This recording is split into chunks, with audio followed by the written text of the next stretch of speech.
Here is a real doozy for all of you today, okay? Real doozy. There's a local city where they've actually decided to let officers enforce the law. And you know what happened in that city when they decided to let officers enforce the law? Hold on to your britches, because crime went down. Shocking, I know. This segment is brought to you in partnership with our friends over at Future 42. Turn your frustration into action at future42.org. All right, what is this city where this unthinkable craziness has happened? It's the city of Federal Way. And we know that in that area, North or South King County, North Pierce County, there's a lot of crime issues there. Some of it's gang related, and so that leads to a lot of other issues. But burglaries, robberies, there's really this challenge there with crime. Well, the city of Federal Way has figured out a solution to that challenge, and it is enforcing the law when they are allowed to do so.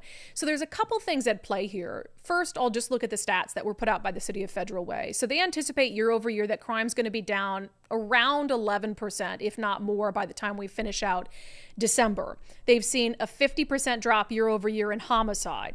They have seen a 42% drop in robbery. They've seen an 18% drop in residential burglary. They've seen a 52% drop in motor vehicle theft. And here's the key, and one of the things we're going to talk about. They've seen a 402% increase in drug and narcotic offenses.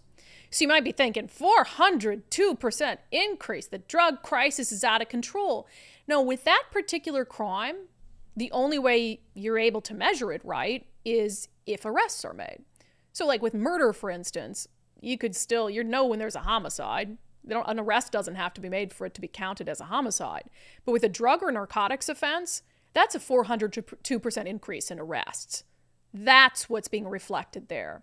Is they finally, because the state fixed the drug possession statute, they finally have the ability to send officers out and actually arrest people who are out on the streets using drugs out in the open. And so you're seeing this massive uptick in Federal Way's decision and willingness to arrest and charge drug offenders. And at the same time, what are you seeing? You're seeing a drop in homicides. You're seeing a drop in robberies. You're seeing a drop in aggravated assault. You're seeing a drop in commercial and residential burglary.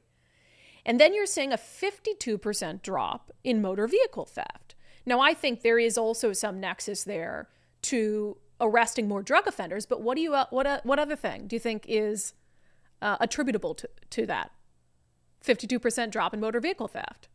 Well, over the past year, they've actually been able to pursue people who are driving stolen vehicles because the legislature, because of a citizen initiative, was forced to walk back restrictions that they put on police pursuits. And they did that at the end of last legislative session. So you have these things that are very clearly, you have cause and effect. Way more drug arrests, huge reduction in a number of categories of crime. Officers are able to pursue vehicles again. Oh, look at that craziness. 52% decrease year over year in motor vehicle theft. Wow, enforcing the law and allowing police officers to enforce the law really does make a difference. So joining us today to talk about these stats is Federal Way Mayor Jim Farrell. Mayor Farrell, welcome back to Undivided. Well, thank you so much for having me. Yeah, well, I love seeing these numbers go in the right direction. That's not the case everywhere. So it seems like there's maybe two separate things going on here. So one, the police pursuit law. So we've been living with the change now after the legislature passed the initiative.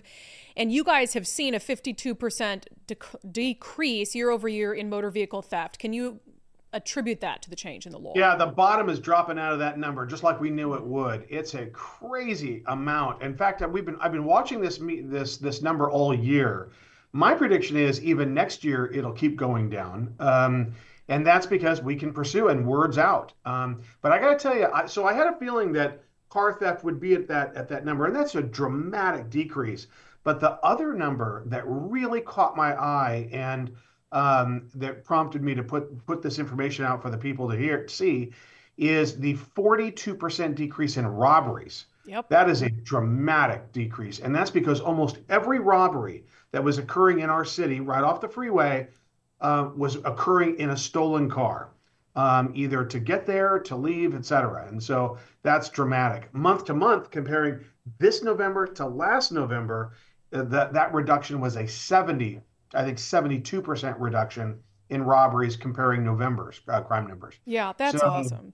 yeah, I love that. And that's exactly what you predicted. You were on the show talking about what would happen if the legislature, passed the police pursuit initiative or felt compelled or forced to have to pass it.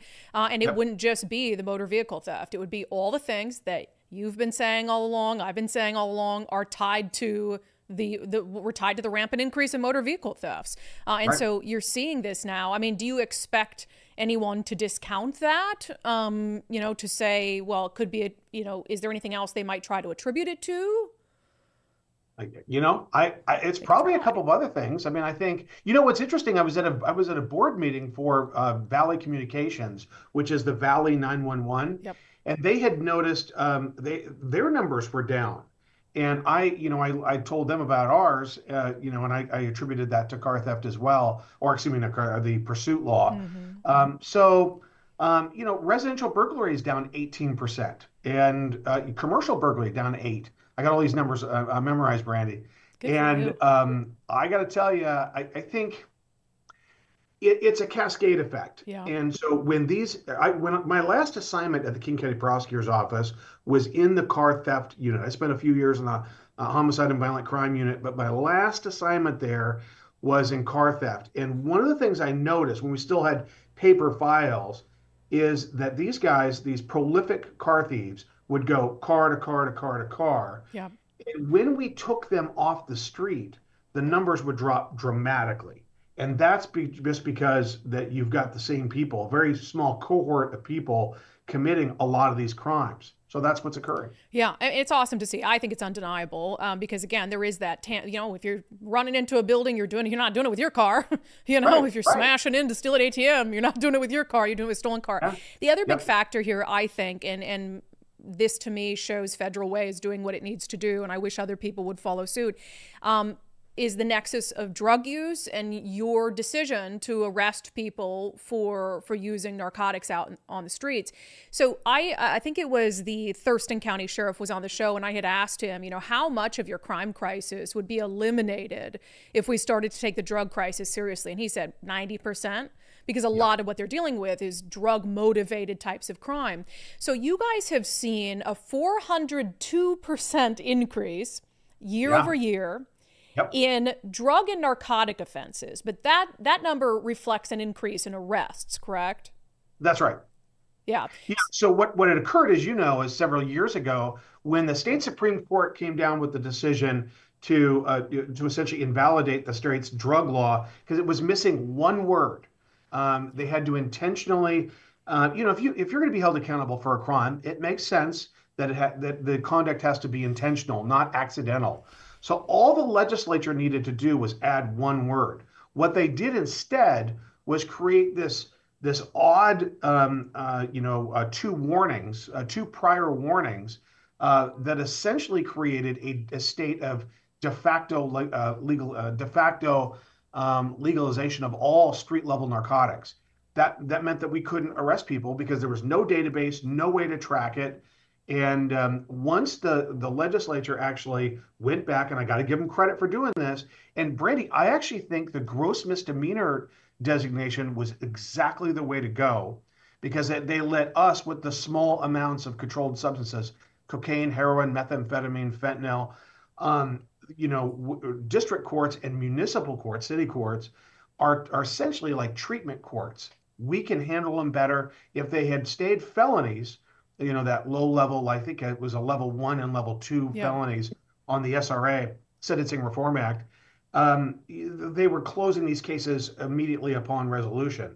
In municipal and district courts, you can suspend jail time and have probation. And so that ability to get people in, get the behavior addressed and stopped, and suspend jail time on the condition of no criminal law violations, drug and alcohol treatment, et cetera, that gets people back on track. Yeah. So what has been the posture of the Federal Way Police Department and of the city when they encounter someone using drugs out on the streets? We arrest them. I No mean, questions, no warnings, no. no, I mean, but what was happening was this crazy thing where, and it's really tragic.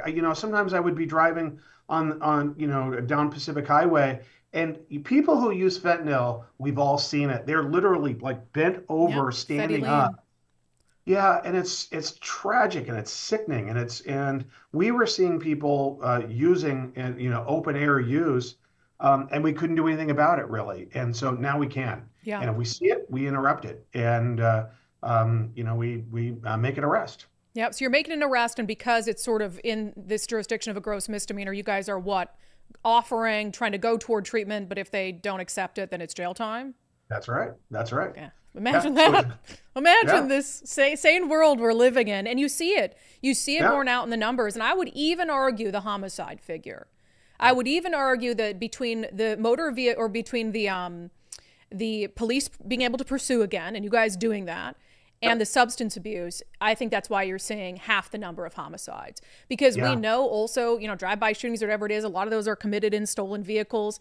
And the people who are out there abusing substances and homeless or whatever, they're way more likely to be the victim of a homicide if they're That's out right. there on the streets and vulnerable. So, Nicole, yes, good stuff down there in Federal Way. We love it. Let's duplicate this across the state. Love to see these numbers, and we'll see where the trend goes from here. Mayor, thank you so much. Thank you for having me. Appreciate it, Brandi. It's just amazing how that happens. Enforce the law, crime goes down. Oh my gosh, mind-boggling. If only we had more elected leaders who we send to Olympia who understood that simple equation. That segment was brought to you in partnership with our friends over at Future 42. Turn your frustration into action at future42.org. Make sure you sign up for their newsletters so you can be alerted to opportunities to do just that.